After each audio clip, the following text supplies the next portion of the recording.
આકાશવાણી અમદાવાદ વડોદરા પ્રાદેશિક સમાચાર સુકેશ ગુપ્તા વાંચે છે.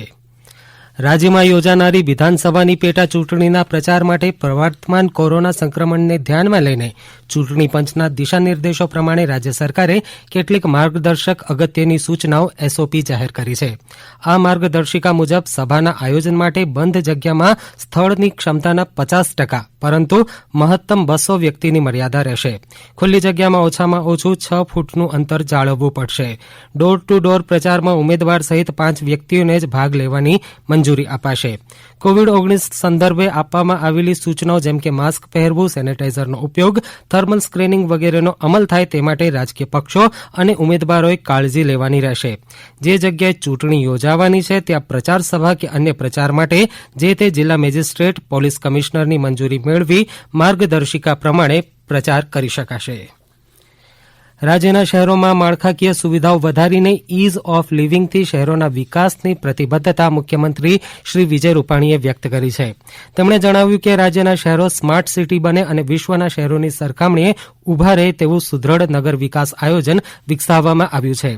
સ્વર્ણિમ જયંતિ મુખ્યમંત્રી શહેરી વિકાસ યોજના અંતર્ગત અમદાવાદ જિલ્લાના વિરમગામમાં 2 કરોડ 88 લાખના ખર્ચે તૈયાર થયેલા નવા ટાઉન હોલનું ઈ લોકાર્પણ વિડીયો કોન્ફરન્સના માધ્યમથી ગાંધીનગર ખાતે કર્યું હતું.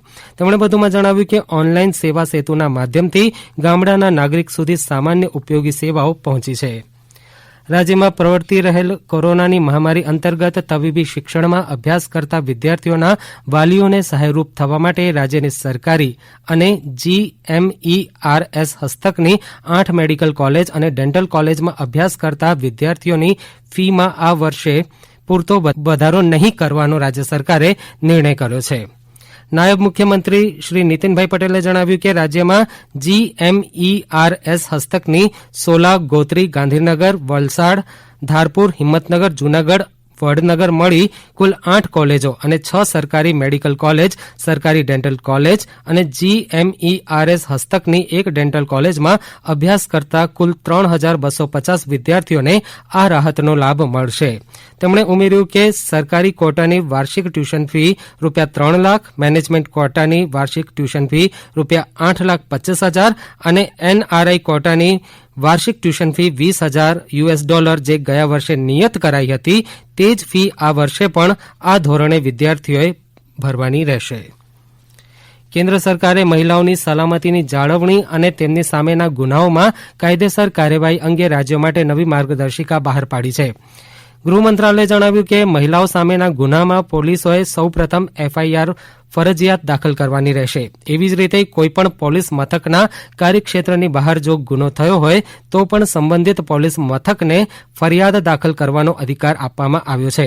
પોલીસ દ્વારા નિયમોના પાલનમાં કોઈપણ ભૂલ થઈ હોય તો એવા સંજોગોમાં સંપૂર્ણ તપાસ થવી જોઈએ અને આ ભૂલ માટે જવાબદાર પોલીસ અધિકારીઓ સામે કડક કાર્યવાહી થવી જોઈએ. અને હવે કોવિડ અંગેનો સંદેશો સાંભળીએ.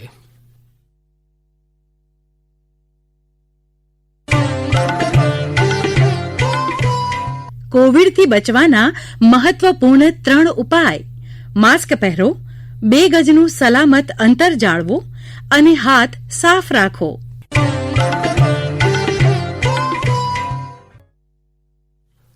કોરોના જેવી મહામારીથી બચવા માસ્ક એ જ તમારું સુરક્ષા કવચ છે તેવી કચ્છના વરિષ્ઠ પત્રકાર શ્રી કીર્તિભાઈ ખત્રીએ લોકોને અપીલ કરી છે અને જણાવ્યું છે કે સરકારની ગાઈડલાઇન્સનું સંપૂર્ણપણે પાલન કરો તો જ આપણે કોરોનાની લડતમાં જીત મેળવી શકીશું.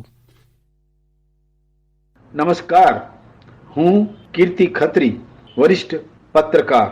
કચ્છની જનતાને મારે હાથ જોડી એટલું જ કહેવું છે કે કોરોનાથી બચવા માસ્ક પહેરો, સામાજિક અંતર રાખો, વારંવાર હાથ સાબુથી ધોતા રહો અને ભીડભાડથી દૂર રહો. યાદ રાખો, માસ્ક જ તમારું સાચું કોરોના કવચ છે. જય હિન્દ. જાણીતા અભિનેતા તન્મય વેકરિયાએ કોરોનાથી સાવચેત રહેવા અપીલ કરી છે.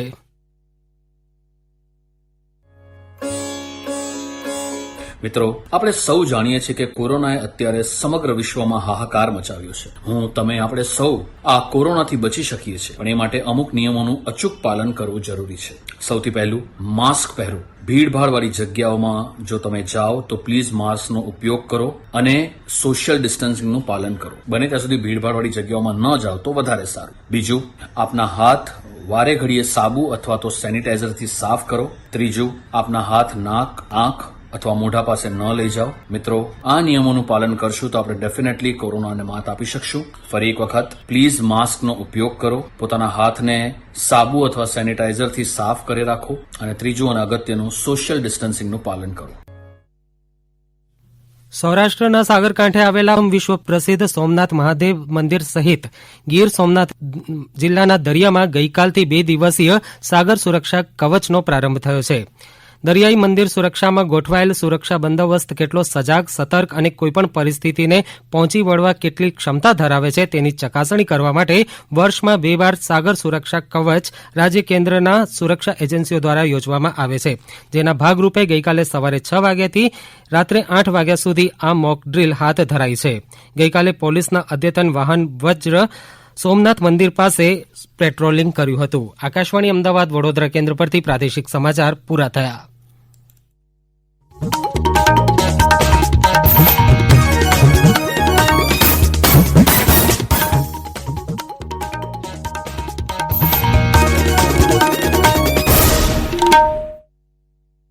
આકાશવાણી અમદાવાદ